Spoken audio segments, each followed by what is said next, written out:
All right, Governor Rotimi Akeredolu has not been seen publicly in Ondo State since he commenced his 21-day medical leave in June 2023, when on Thursday, September 7, 2023, over 3 months ago, he returned from that medical leave in Germany. The expectation was that he will resume duties, but he hasn't set foot in the state.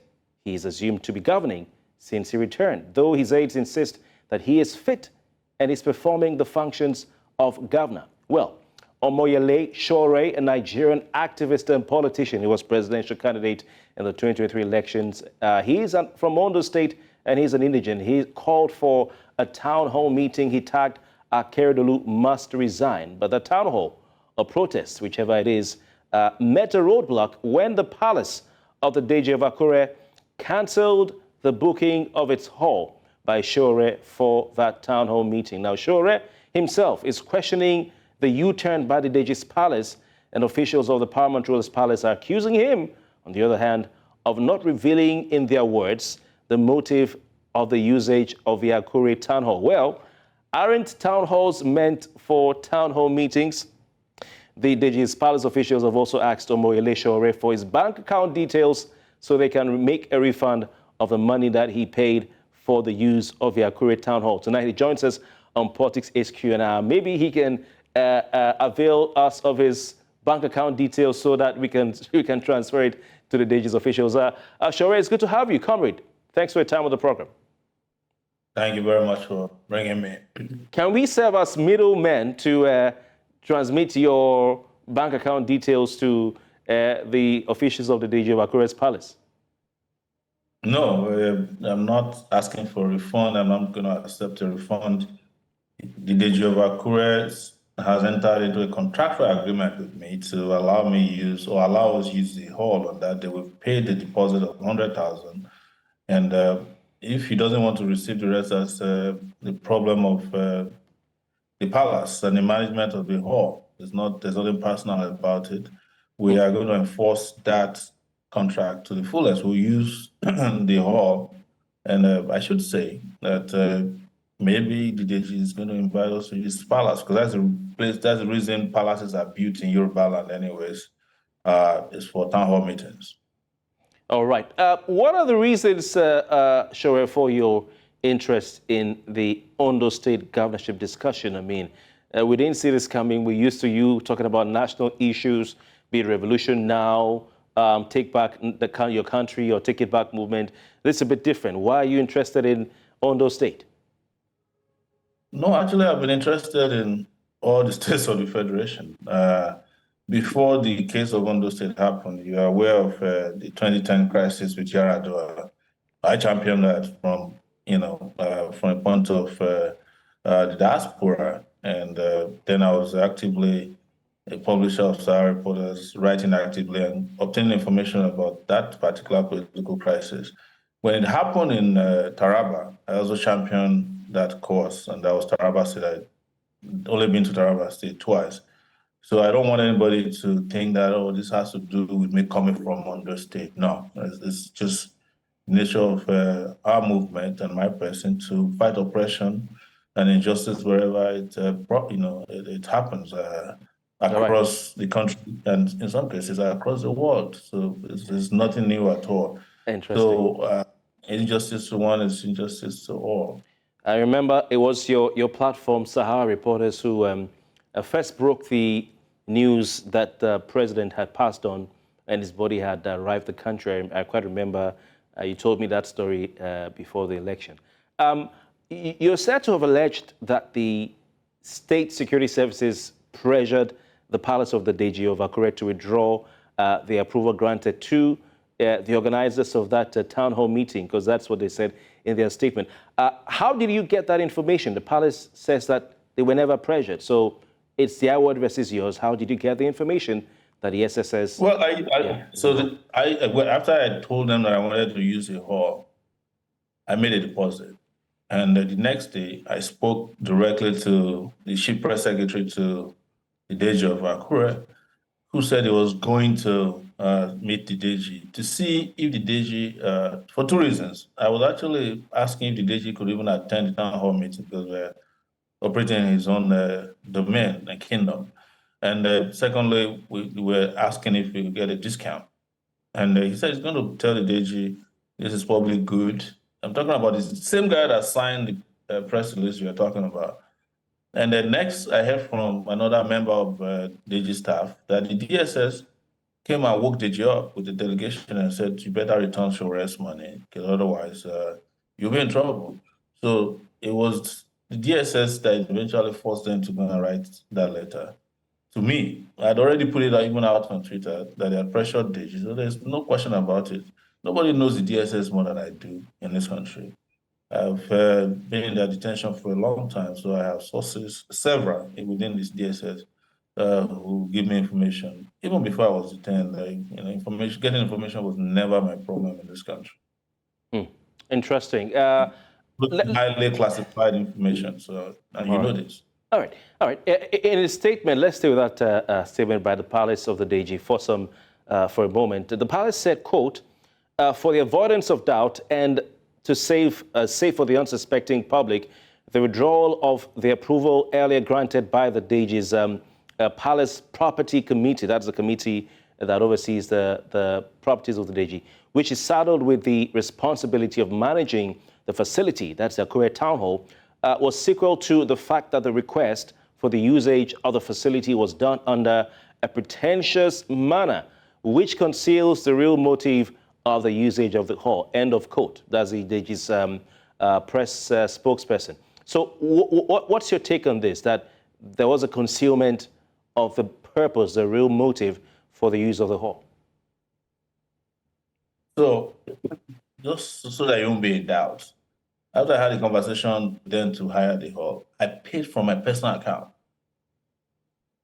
So if you get deposit from me, you know my first and last name, you definitely know that I'm not bringing the video to perform at the hall.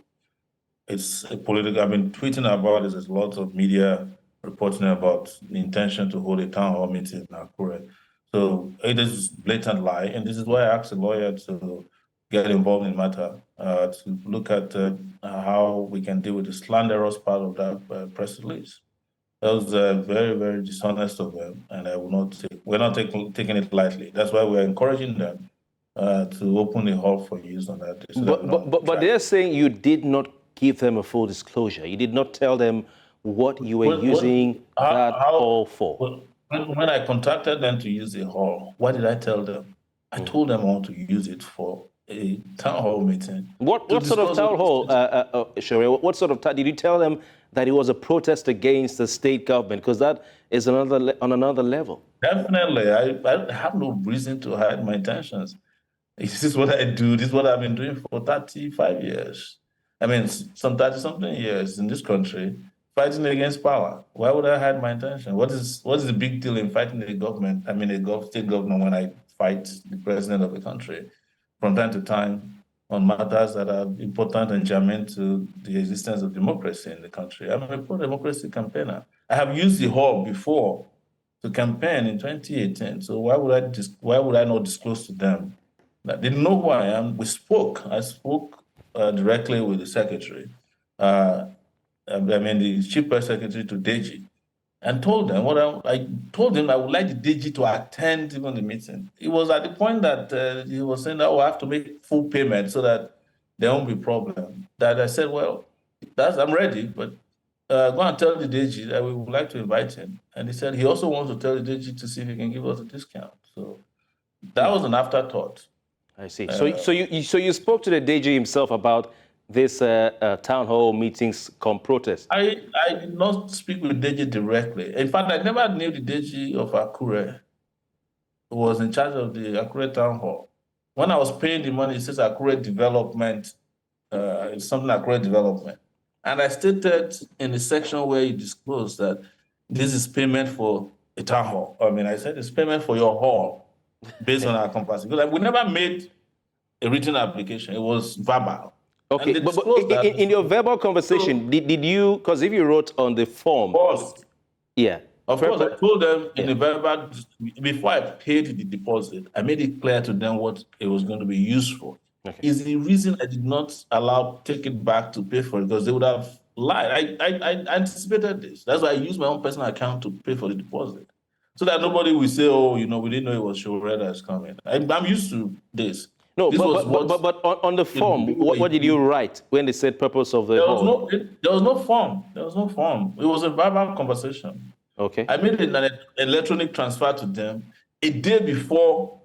Did they ask you, were you given an opportunity to say, okay, this is what I want to use, or we have a procedure that... From the beginning, there was never a time that we didn't disclose to them what it was about. No time, In fact, we were trying to use the dome, the Ondo State dome in Akure, but they said it has been booked for that day. So why would I lie to anybody that I want to hold a town hall meeting when the town hall meeting had been announced almost a week and a half before the payment for the hall, and it's all over the media? And I should say this, I know the Deji personally, he lived in New York before. So. Okay, you're absolutely right that this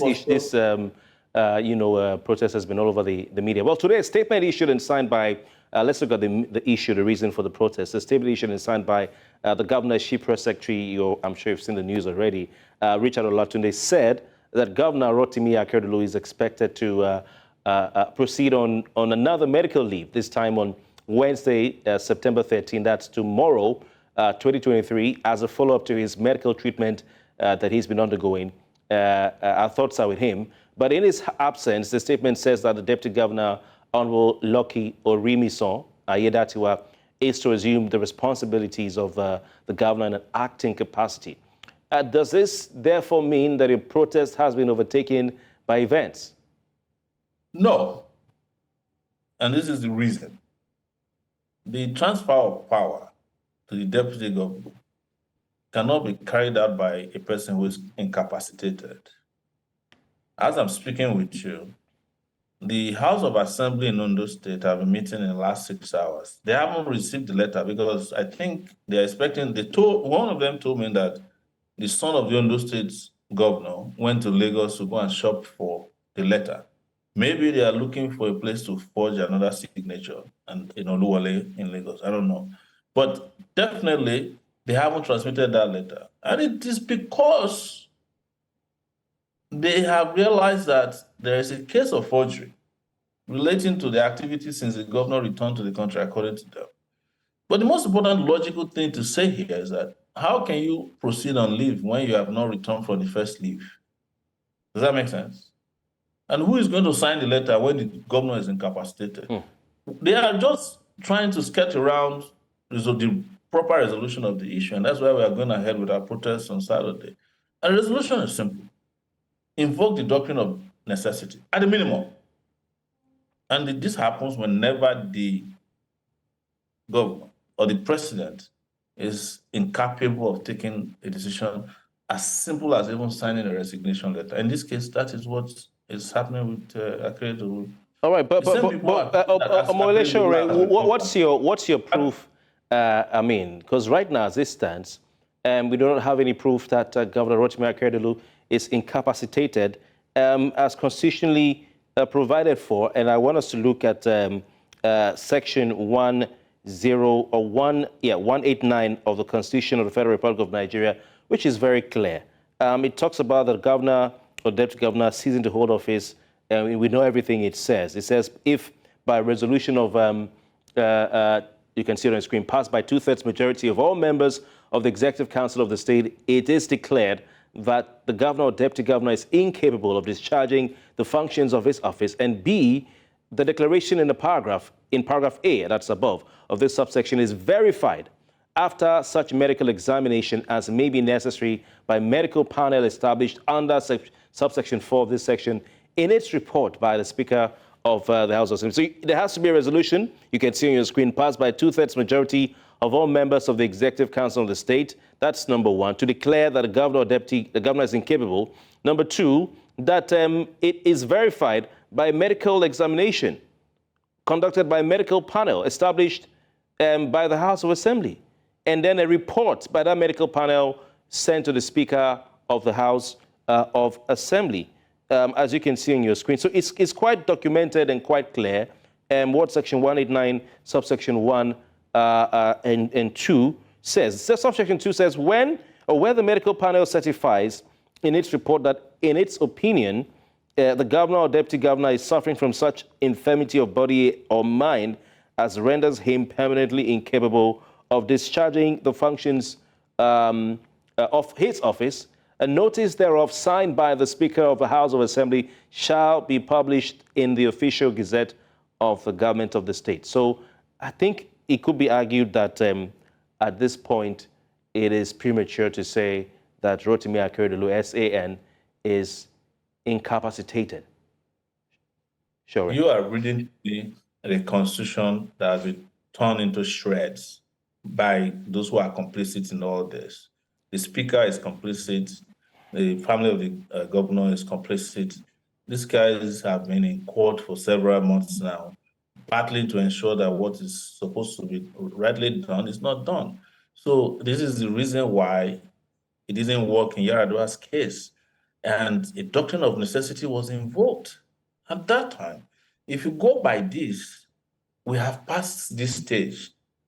If anybody, doesn't come to work, there's also, I think there's a law that says that if a governor goes on leave for more than 21 days and he doesn't hand over, I don't know if you have that access to that particular law as well. And this were the amendments that were made after Yaradua did what he did and his cabal did what he did. So that if you don't return in 21 days, it is automatically, resolved that you can no longer continue to hold up the You're talking about section 190, subsection 1 and 2, which are... I'm not a constitutional expert, but I'd like to discuss, to look at that, so maybe we can get a proper context of what, because you asked for it, so maybe we can just roll that on the screen. It talks about when the governor is proceeding on a vacation or otherwise, or if he's otherwise unable to discharge the functions of his office, he shall transmit a written declaration to the Speaker of the House of Assembly to that effect, until he transmits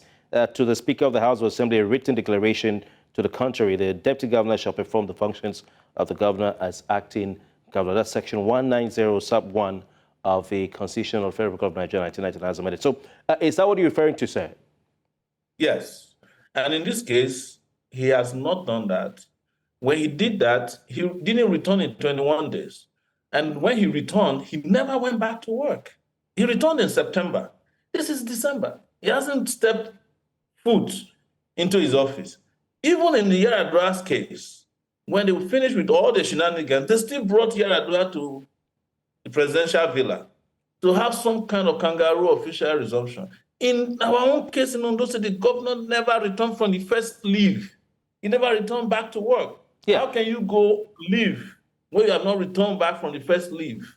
This is very simple. I don't know. Yeah, but Sowore, the governor, the doctrine of necessity here, in Jonathan and Yaradua's case, was instituted, was invoked on account of the president, Yaradua at the time, God rest his soul, still unable to resume duties, not in the event or not in declaring him incompetent or unable to perform the functions of the office of the president due to health. He was unable to resume duties. Yes. So if you look at subsection 2 of 190 that you talked about. Even when he came back, Jonathan was acting because he was still unable to resume duties, but he was inside the villa. But he wasn't removed as president because that is not known.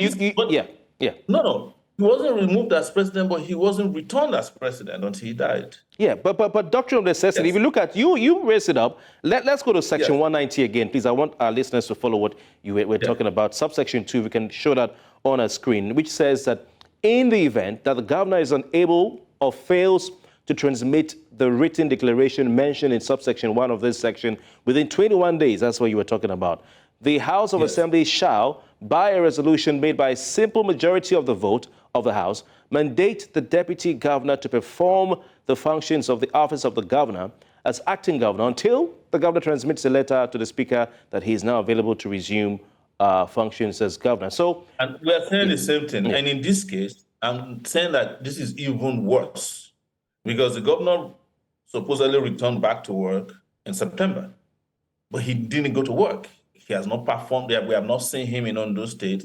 He stayed back in Ibadan. Ibadan is not the government house of Ondo State. So he did not go back to work. And then while he was at that, there were, there were a lot of complicities, there were criminal activities being carried out. A member of his cabinet came out and said they are forging his signature. Up to now, that has not been debunked. The police is investigating that. And while we're at that, you are writing a press release that the governor is going on another leave when he has not returned. Are you not hearing my part of the argument? That he hasn't returned to work yet in more than 21 days. The reason why the speaker did not act in the interest of the people of Ondo State is because he's part of the problem. He's complicit. Are you getting my point? So there is no argument here. We're on the same page. And what I'm saying is that even this section you are quoting has been severely violated in this circumstance. There's nothing to defend here.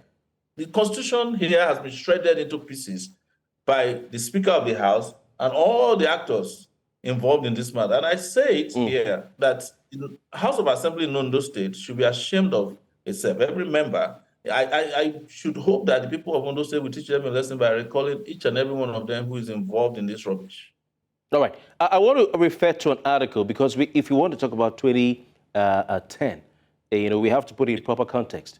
Your publication, Sahara Reporters, has an opinion piece, a write-up, titled The Doctrine of Necessity in Perspective from February 13, 2010. I want you to, maybe after I'll go take a look at it. It's still online, thankfully. And it takes us back to how Jonathan Yaradua episode played out. And it says that on February 9, or let me just go to the beginning of that article. It says, the doctrine of necessity is a rarely used political concept or utilitarian idea and is used to define and validate extra constitutional issues that fall outside the purview of the Constitution, but are necessary to preserve the political stability. So it says the fundamental objective of the doctrine is to satisfy the exigencies which have been created by certain situations outside the contemplation of the Constitution or the rule of law. Now, the Constitution has been amended, and this issue we're talking about, Omoyele Sowore, has been given life and has been taken care of as far as the Nigerian Constitution is, which is that it is the House of Assembly that can raise a panel, a medical panel, to probe the health of a governor or deputy governor, as the case may be, or even a president. And that panel needs to transmit a report of its findings to the House, who will then cause to be published in the Gazette of the State that the governor ceases to be governor, and transmit power to the next person in line, who will be the deputy governor. It is not for you and I to say that he is not fit because we've not seen him in public, therefore he should go. So if we're saying, my question is, can we use the term doctrine of necessity to mean that even if there is a constitutional provision, that we expect our constitutional bodies to act outside of the Constitution? Well, you are not. I think you're still missing my point, that even the sections that you have put out there have been severely violated. And one of it is the one I said that in 21 days, if the governor doesn't transmit letter, he arrived in September. He transmitted the letter, I believe, to the House of Assembly that he has returned. But he did not return to work. He did not return to start performing his duties as the governor of the state. He did not enter his office. When he was not seen sitting officially and legally overseeing the affairs of the state since September. So he has then not returned to work. But the point is, shouldn't we allow the State House of Assembly play its role? Let me finish. Yes, that's complete application of his duty. So that 21 day of return to work has not been met. Those conditions have not been met because he never returned to work. So are you therefore saying that the State House of Assembly should be the one to make a move? Because in 2010 it was the National Assembly. They're not making a move, just like the National Assembly during Yaradua did not make a move because they were benefiting from the riots. No, but they ended up making the move. It was a joint sitting of the National Assembly. Both was the House of Reps and Senate That was after the people of Nigeria forced their hands. In fact, I remember that there was a group that met, they called them the eminent groups, who then were responding. They met at ECOWAS building in Abuja, who were responding, Edwin Clark and the rest of them, who were responding. They were the ones who suggested, after they had been boxed into a corner, that there should be invocation of doctrine of necessity. The Constitution did not anticipate that a governor will come to Nigeria and not resume to work, not go to his office and claim to be running the state, and then use his proxies to run the state, to the point that they are committing criminal atrocities in the country. So there's nothing here to argue about, Kofi. There's nothing to stretch about this. They are the ones who are violating the law. They are the ones who are ensuring that the rule of law is not obeyed. And I've said to you that the Speaker of Ondo State is complicit in this, just as the Speaker of the House of Rep at that time was complicit. The Senate was complicit until they realized that Nigerian people were not going to take it anymore, and they decided to invoke, to save their own faces, the doctrine of necessity. In that case, and we're saying that this is even worse, because I don't think the Constitution is, anticipated that a governor will return back from medical leave and not go to work, and then go on another medical leave. So are you still saying the governor should resign? Or are you now saying that... We have passed the stage of resignation, because it's now clear that the governor is not cognitively aware enough to even resign. As I'm speaking with you, you can check, you're a journalist. They have not been able to procure a signature on a letter transferring power to his deputies with money. Because someone, we had one Mazi Onya who replied to your tweet earlier. I just want to look at it. He was asking, in reply to your tweet, how can the governor resign when he cannot sign his resignation letter? So that got me thinking. Maybe you go back to the basics, which is to say, House of Assembly, please do the needful by setting Section 189 in motion. And then you have to change the name of your protest to Akeredolu must resign to maybe Akeredolu must go. Already, if you go to my timeline on Twitter, we have changed it to Akeredolu must go. Okay, so are you calling on the House of Assembly to do the needful? I'm not interested in the House of Assembly. They have failed, to do their duties. In my earlier submissions and several interviews today, I've asked their constituents to start recalling some of them. They're useless, I'm sorry to say.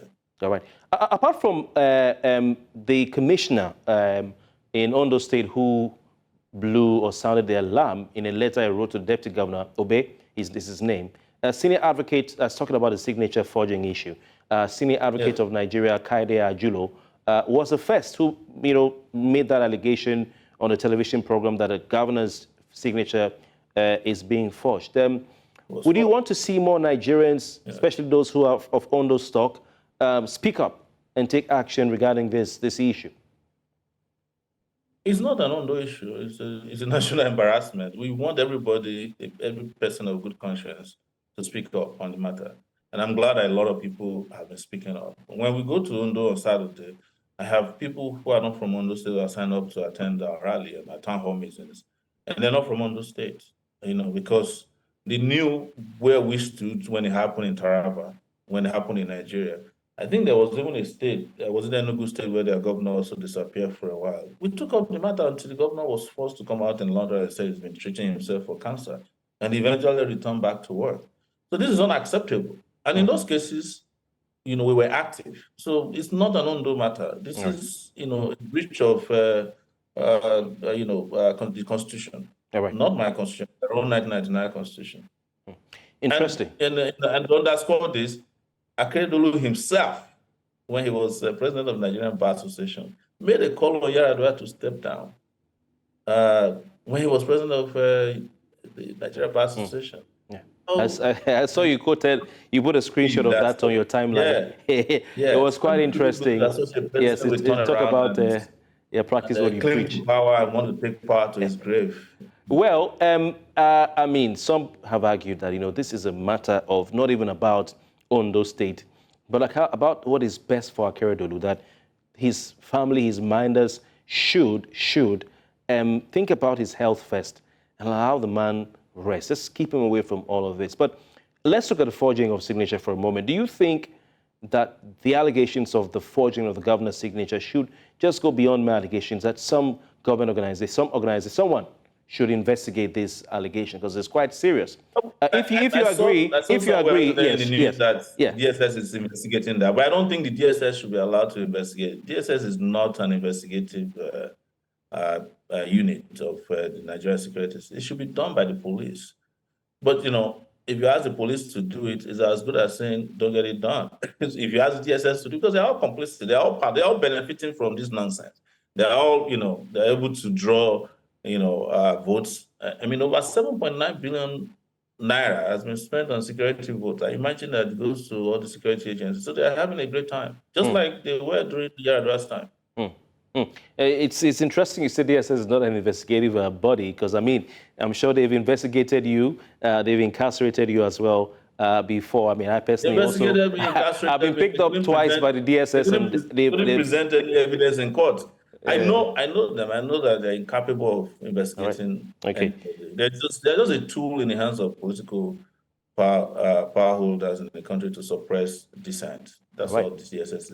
Well, the State House of Assembly, one of the members there did say that they don't intend. I think the majority leader of the State House of Assembly, by name Mr. Oluwole Ogunmo last week, said the State Assembly had no intention to probe that forgery. And the question is, who should probe it? The police? Are you sure the police are interested in this?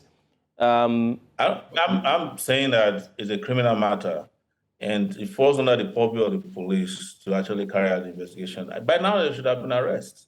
Well, Mr. Obey should probably, who's the commissioner, should probably have maybe written to the police instead of writing to the deputy governor. I saw in news media today that Mr. Obey has gone to be with the DSS to explain what he knows about it. But it's all a joke. They're just distractions. That's quite interesting. So let's look at your protest. What should Nigerians expect? Are you going to look for a new venue? Are you going to go to the Akure town hall and force yourself in? Probably you break the doors with some of those energetic young people who always follow you around. What are you going to do?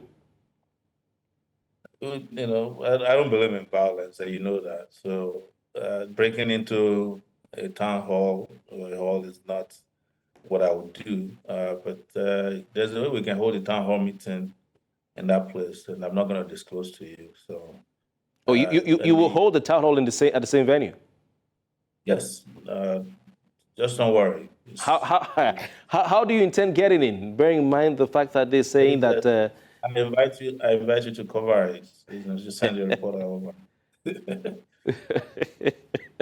Interesting. We'll be there for that. We'll love to see how you will get. But we hear that your intention is to go around all the local governments of Ondo State.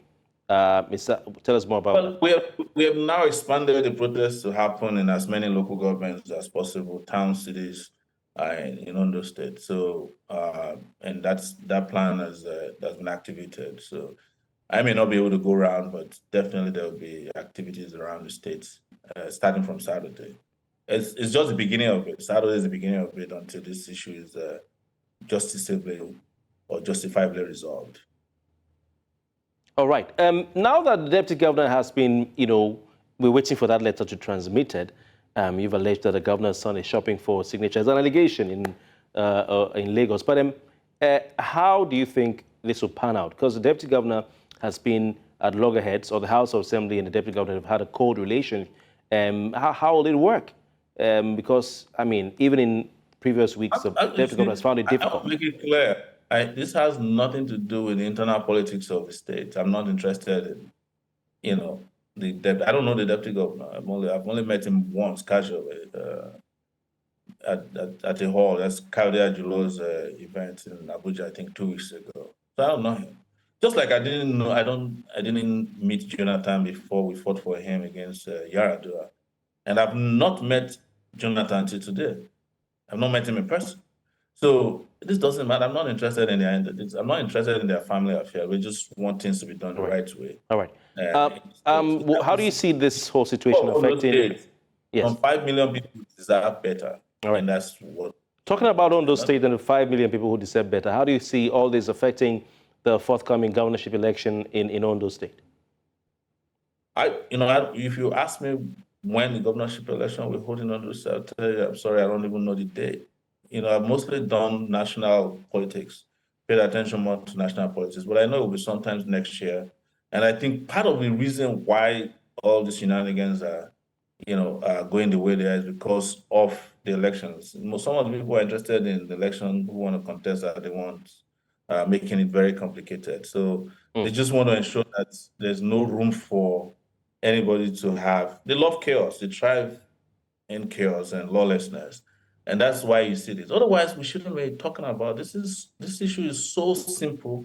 It ought not to have happened at all. It shouldn't have lasted this long. This should have been resolved maybe a year ago. A quick one before last one, very briefly. Do you feel that other presidential candidates, especially those who have been putting themselves forward as a breath of fresh air for a new Nigeria, should have been speaking out regarding this situation, apart from just you? Well, absolutely. But nobody does this if it doesn't have political gains. That's how politicians behave. They have to gain something from it. I understand that if this one doesn't have some major gains for them, don't talk about it. It's your problem. But for us, we don't take a break from fighting for what is just and right and the rights of people. So it doesn't matter whether it is a Christian woman being detained in Bauchi. I'll get involved. The army dropping bombs in Kaduna, I get involved. Ondo State, I get involved. Deborah killed, I get involved. Anything that brings justice, peace, and progress to this country is what I always do and what our movement has always been involved in. We don't do it for any political gain.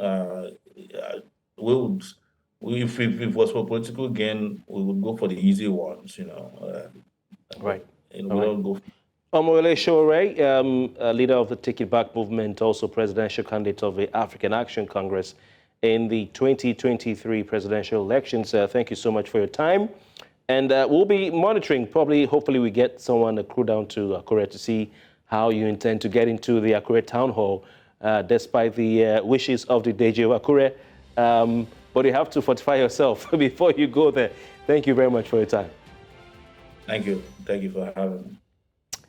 All right, and that's the size of our package tonight on Politics HQ. Don't worry, we will bring you more on the River State situation as time goes on behalf of the entire team. My name is Kofi Bartels. Our job here is done. Good night.